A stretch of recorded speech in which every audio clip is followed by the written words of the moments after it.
Bismillahirrahmanirrahim. Assalamu alaikum, friends.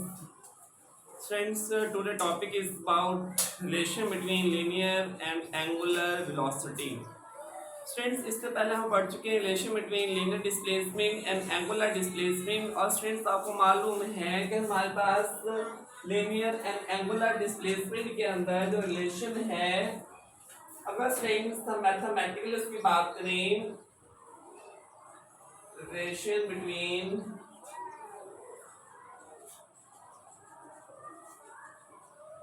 linear and angular displacement, अगर friends हम इनके दरमियान रिलेशन की बात करें तो आपको मालूम है कि लीनियर डिस्प्लेसमेंट फ्रेंड्स हमारे पास होता है एस के साथ और एंगुलर डिस्प्लेसमेंट फ्रेंड्स हमारे पास होता है थीटा के साथ। और इन दोनों के दरमियान जो रिलेशन है वो हमारे पास होता है S is equal to R theta. ये बात हम पहले प्रूव करके आ चुके हैं। आज के टॉपिक के अंदर फ्रेंड्स हमें देखना है कि हमारे पास लीनियर वेलोसिटी जो कि सिंपल हमारे पास v होगी और एंगुलर वेलोसिटी फ्रेंड्स जो कि हमारे पास सिंपल होगी बेटा ओमेगा। लीनियर और एंगुलर वेलोसिटी के अंदर आपस में क्या ताल्लुक है, क्या रिलेशन है और कहाँ पे ये दोनों मौजूद होती हैं, उसको हमने आज अंडरस्टैंड करना है। सपोज के लिए लास्ट टाइम भी एंगुलर एक्सेलरेशन के टॉपिक में भी ये मैंने आपको बात बताई थी। दोबारा स्टूडेंट्स उसको रिकॉल कर लेते हैं। स्टूडेंट्स इमेजिन दैट कि हमारे पास एक रिजिड बॉडी है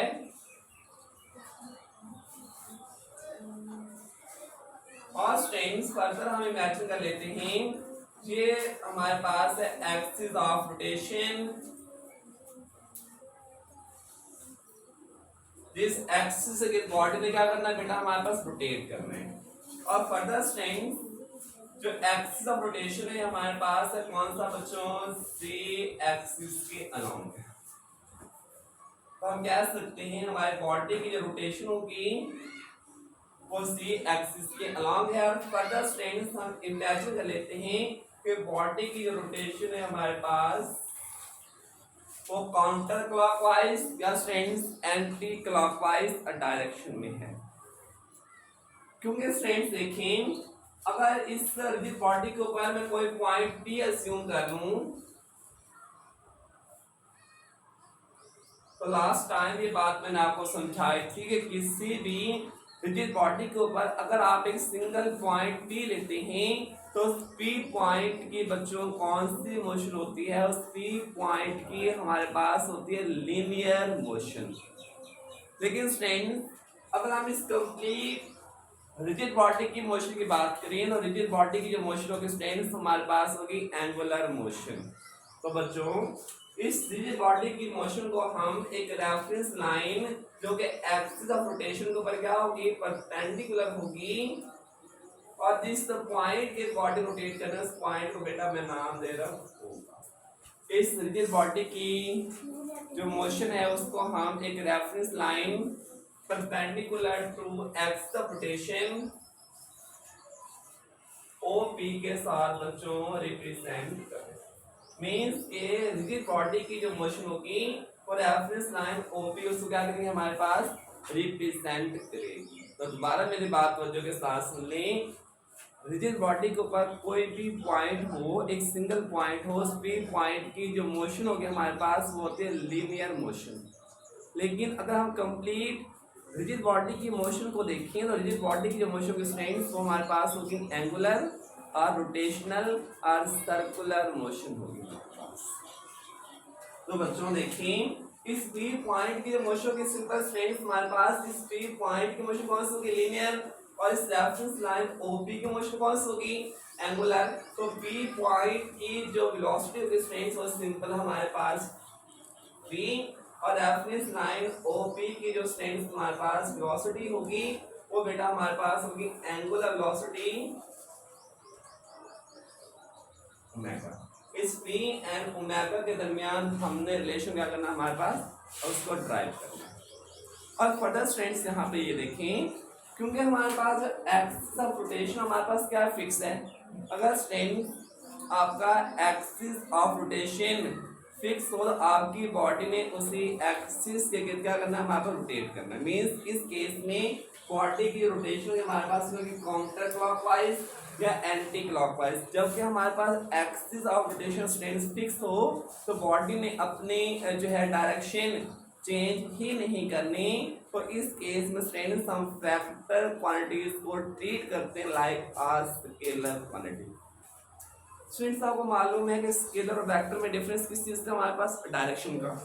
अगर कोई वेक्टर क्वांटिटी अपनी डायरेक्शन चेंज ही नहीं कर रही तो इस केस में भी हम वेक्टर क्वांटिटीज को बेटा ट्रीट करते हैं लाइक आ स्केलर क्वांटिटी। तो इस केस में स्टूडेंट्स हम सिंपल एंगुलर वेलोसिटी ओमेगा इसकी मैग्नीट्यूड की बात करेंगे और साथ में स्ट्रेंथ जो लीनियर वेलोसिटी हमारे पास भी है इसकी भी बेटा हम किसकी बात करेंगे, मैग्नीट्यूड की ही बात करेंगे। तो नेक्स्ट स्ट्रेंथ, इमेजिन दैट हमारे पास एक अर्टिक बॉडी है जो कि सर्कुलर मोशन को फॉर्म करवा रही है, ठीक है। और स्ट्रेंथ हमारे पास इसके अंदर 3 एक्सिस हैं। ये हमारे पास सेंट्रल पॉइंट स्ट्रेंथ हम इमेजिन कर लेते हैं हमारे पास एक्स एक्सिस। ये स्ट्रेंथ हमारे पास वाई एक्सिस और ये स्ट्रेंथ हमारे पास है जी जी एक्सिस। तो इसी को स्ट्रेंथ हम नाम देंगे हमारे पास जो सी एक्सिस है बच्चों, ये हमारे पास है जी एक्सिस ऑफ रोटेशन। और जो बॉडी की मोशन है हमारे पास वो एंटी क्लॉकवाइज डायरेक्शन में बॉडी अपनी मोशन क्या करवा रही है, हमारे पास परफॉर्म करवा रही है। तो स्ट्रेंथ आपको मालूम है कि जिन दो एक्सिस के दरमियान आपकी बॉडी लाई करती है उन एक्सिस को बेटा हम नाम देते हैं प्लेन ऑफ रोटेशन। जो थर्ड एक्सिस होगा जो कि प्लेन ऑफ रोटेशन के परपेंडिकुलर होगा उसको हम नाम देते हैं axis of rotation. Further strength, imagine that कि हमारे पास एक रिजिड बॉडी है और उस रिजिड बॉडी को हमने रिप्रेजेंट किया एक रेफरेंस लाइन ओ पी के साथ। ये स्ट्रेंथ हमारे पास पॉइंट ओ और ये हम रिजिड बॉडी को इमेजिन कर लेते हैं कि जिसको बेटा हमने रिप्रेजेंट किया किसके साथ, रेफरेंस लाइन ओ, जो कि स्ट्रेंथ अभी कहाँ पे है, एक्स एक्सिस के ऊपर। कब स्ट्रेंथ, जब हमारे पास टाइम कितने 0 आफ्टर सम टाइम टी जो है हमारे पास जिस बॉडी जिसको आपने रिप्रेजेंट किया रेफरेंस लाइन ओपी के साथ, उसके अंदर बेटा क्या होगी, रोटेशन होगी। वो पॉइंट पी से मूव करके in time interval T P से स्ट्रेंथ मूव करके आ जाते हैं हमारे पास कहाँ पे, P1। नेक्स्ट स्ट्रेंथ P1 से in a very short interval of time delta T वो स्ट्रेंथ P1 से रोटेट कर स्ट्रेंथ हमारे पास आ जाते कहाँ पे, P2 पे। और स्ट्रेंथ जब B से वो P1 तक आती है तो साथ में एक angular displacement theta in time interval T और P1 से स्ट्रेंथ P2 तक वो फर्दर एक small angular displacement delta theta rigid body जिसको रिप्रेजेंट किया हमने रेफरेंस लाइन ओपी के साथ, उसने बेटा क्या करना है, एक angular displacement delta theta in time interval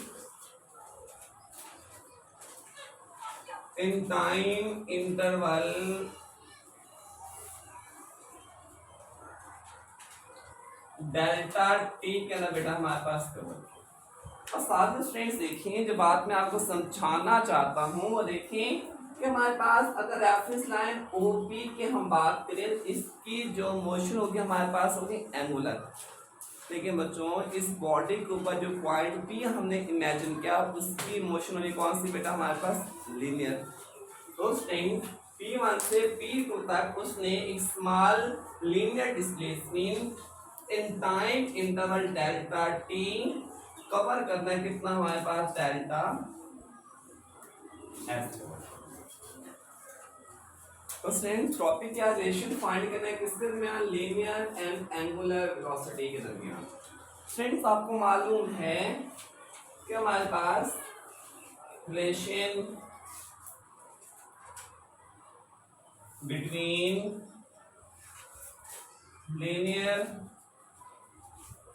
and angular displacement,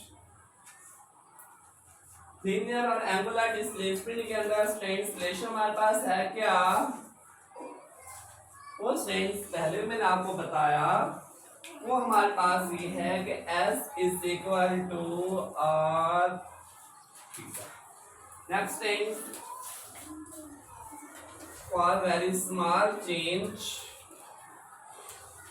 अगर हम एक बहुत ही स्मॉल चेंज के लिहाज से बात करें, for very small change in time interval delta T strength के डेल्टा टी के अंदर हमारे पास लीनियर डिस्प्लेसमेंट के अंदर जो चेंज आया हमारे पास डेल्टा एस, और एंगुलर डिस्प्लेसमेंट के अंदर जो चेंज आया हमारे पास डेल्टा थीटा, और स्ट्रेंथ जो आर है बेटा ये हमारे पास सर्कल का क्या है वाला रेडियस है। तो नेक्स्ट आ जाएंगे, तो लीनियर डिस्प्लेसमेंट के अंदर change delta S, R circle का रेडियस स्ट्रेंथ फिक्स होगा, और एंगुलर डिस्प्लेसमेंट के अंदर change strength delta theta. Next strength सामने क्या करना है, नेक्स्ट स्ट्रेंथ इस इक्वेशन को डिवाइडिंग बोथ साइड, आपने बोथ साइड्स को बेटा डिवाइड करना है, dividing both sides by time interval जिसके अंदर चेंज आया डेल्टा। तो स्ट्रेंथ बोथ साइड को आप डेल्टा टी के साथ कर दें डिवाइड, डेल्टा एस और डेल्टा टी, और डेल्टा थीटा और डेल्टा। स्ट्रेंथ नेक्स्ट पॉइंट आपने बहुत ही तवज्जो के साथ सुनना है। स्ट्रेंथ जो डेल्टा एस है फ्रॉम P1 से P2, जो डिस्टेंस है ये हमारे पास पॉइंट P का डिस्टेंस है, और पॉइंट P का जो डिस्टेंस होगा बेटा हमारे पास कौन सा डिस्टेंस होगा, वो लीनियर डिस्प्लेसमेंट होगा। क्योंकि मैं बता चुका हूँ कि बॉडी के ऊपर जो पॉइंट P है उसकी मोशन होनी है लीनियर, और कंप्लीट या रिजिड बॉडी की मोशन कौन सी होनी है, एंगुलर। तो स्ट्रेंथ P1 से P2 तक जो डिस्टेंस है वो हमारे पास इक्वल है डेल्टा एस। देखिए स्ट्रेंथ अगर P1 से P2 तक इस डिस्टेंस की हम बात करें तो स्ट्रेंथ से हमारे पास आर्क नहीं बन रही, मीन्स के स्ट्रेट डिस्टेंस नहीं बन रहा, बल्कि हमारे पास P1 से P2 तक जो डिस्टेंस है वो सम सॉर्ट ऑफ एक आर्क बन रही है, इस तरह से डिस्टेंस बन रहा है। लेकिन स्ट्रेंथ हमें क्या चाहिए, हमें तो स्ट्रेट डिस्टेंस चाहिए। तो इसको स्ट्रेट डिस्टेंस बनाने के लिए बेटा हम क्या करेंगे, हम लिमिट अप्लाई कर देंगे, और लिमिट के अंदर जो टाइम इंटरवल डेल्टा टी है जिसके अंदर बॉडी ने P1 से P2 तक का डिस्टेंस डेल्टा एस कवर किया, इस टाइम इंटरवल को इतना छोटा कर देंगे कि अप्रोच करना स्टार्ट करेगा किसको, हमारे पास जीरो। अगर स्ट्रेंथ आप टाइम इंटरवल डेल्टा टी को छोटा करना स्टार्ट कर दें तो जो हमारे पास ये डिस्टेंस है डेल्टा एस, ये भी बेटा हमारे पास तो कम होना स्टार्ट हो चुका है। जितना टाइम कम उतना डिस्प्लेसमेंट भी बॉडी ने कम कवर करना है।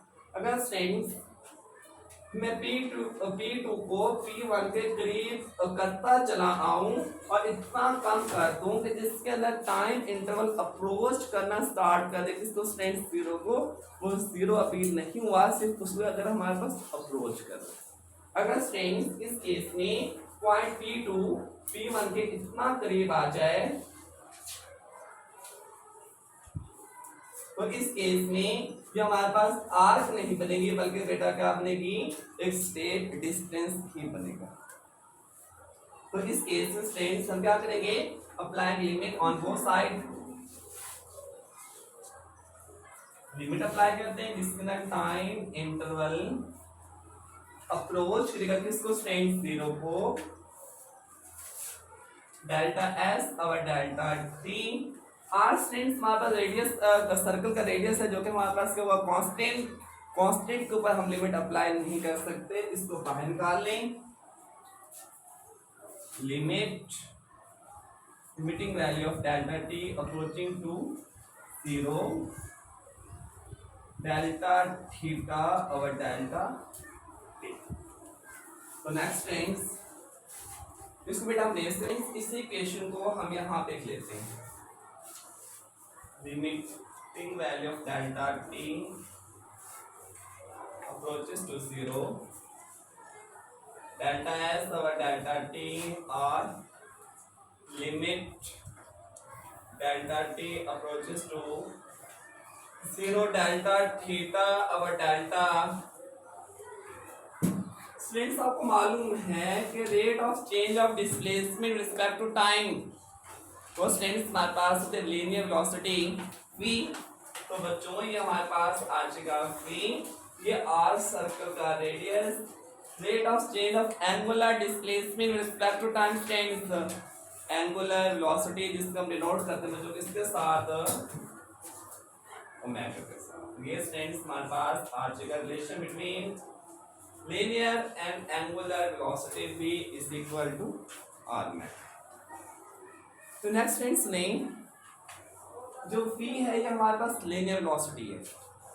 तो स्टूडेंट्स linear velocity हमें कब मिली, linear velocity स्टूडेंट्स होती है पॉइंट p की velocity। और मैं बार हाँ आपको बता चुका हूँ, जो पॉइंट p होता है उसकी मोशन स्टूडेंट्स कौन सी होती है, उसकी मोशन हमारे पास है linear motion। तो स्टूडेंट्स देखें, अगर आप टाइम इंटरवल को इतना छोटा कर रहे हैं तो पॉइंट P2 P1 के इतना करीब आ जाएगा, तो फिर हमें ये दो पॉइंट नजर आने के तकरीबन एक सिंगल पॉइंट नजर आएगा। अगर स्टूडेंट्स टाइम इंटरवल अप्रोच करना स्टार्ट कर दे 0 को, तो बजाय हमें P1 P2 दो डिफरेंट पॉइंट नजर आने के एक सिंगल पॉइंट ही बन जाएगा। और इस सिंगल पॉइंट के ऊपर जो पॉइंट P की जो वेलोसिटी होगी स्टूडेंट्स, अगर स्टूडेंट्स आपको सिंपल में बता दूं कि देखें कि सपोज कर लें ये टॉपिक हमने पढ़ना है सेंट्रीपिटल फोर्स के अंदर भी, कि हमारे पास एक स्ट्रिंग के साथ आपने एक मैस m को अटैच किया हुआ है। अगर स्ट्रिंग्स मैस m की जो वेलोसिटी होगी हमारे पास कौन सी लीनियर, लेकिन इस कंप्लीट जो हमारे पास स्ट्रिंग होगी इसकी मोशन कौन सी होगी स्ट्रेंथ रोटेशनल।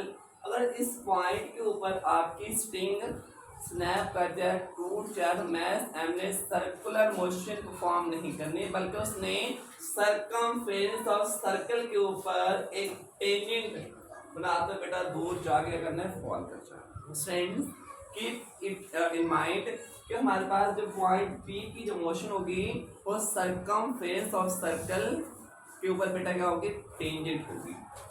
तो इससे स्टूडेंट्स इस लीनियर वेलोसिटी को हम नाम देते हैं टेंजेंशियल वेलोसिटी, क्योंकि बच्चों ये हमारे पास सर्कल के ऊपर क्या बनाती है, एक टेंजेंट बनाते हैं।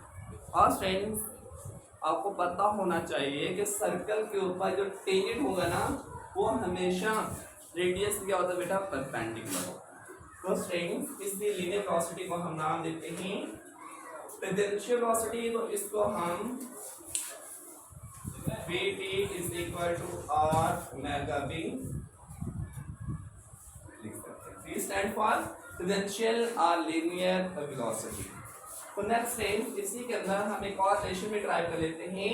वो रिलेशन स्टूडेंट्स की है relation between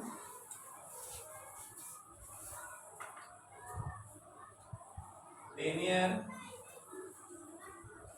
and angular acceleration। So it's simple is that आपने लीनियर डिस्प्लेसमेंट और एंगुलर डिस्प्लेसमेंट के अंदर चेन लिया तो हमारे पास लीनियर एंगुलर वेलोसिटी आ गई।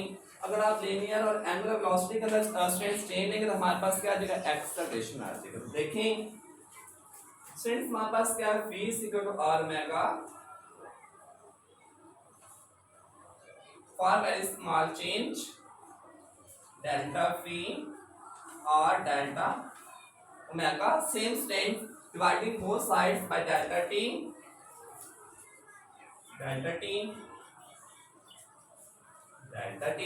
applying limit on both sides length, इसके ऊपर लिमिट अप्लाई करते हैं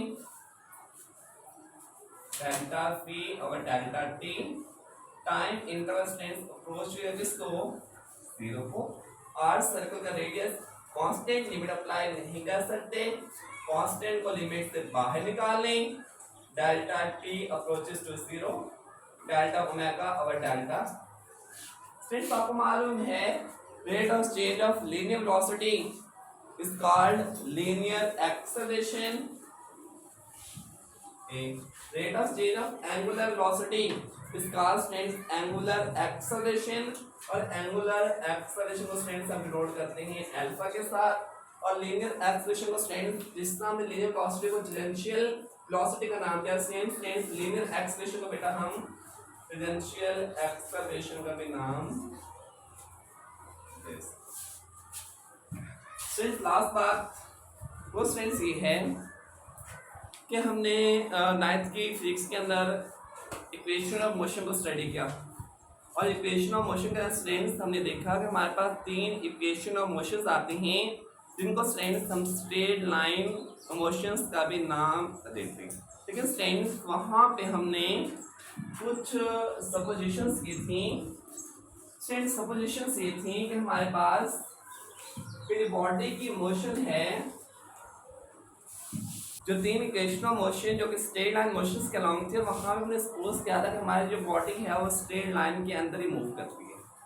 और स्ट्रेंथ वहाँ पे हमने देखा कि स्ट्रेट लाइन की इक्वेशंस थी, जो फर्स्ट इक्वेशन ऑफ मोशन है, सेकंड है या थर्ड है, वो स्ट्रेंथ से थी कि फर्स्ट इक्वेशन ऑफ मोशन बेटा हमारे पास ये थी Vf = Vi plus T।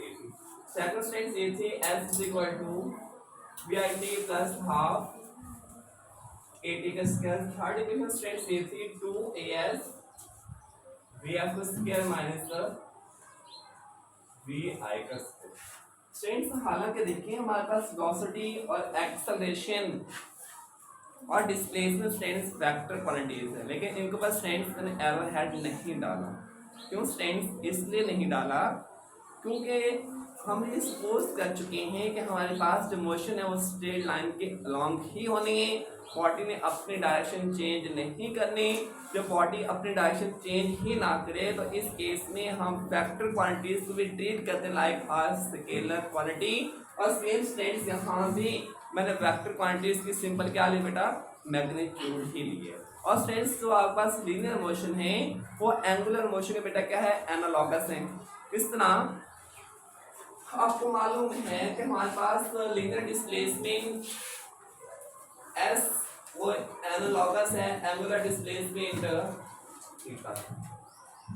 Linear velocity v strength analogous है एंगुलर वेलोसिटी बेटा ओमेगा के। और same strength linear acceleration a analogous है एंगुलर एक्सेलरेशन।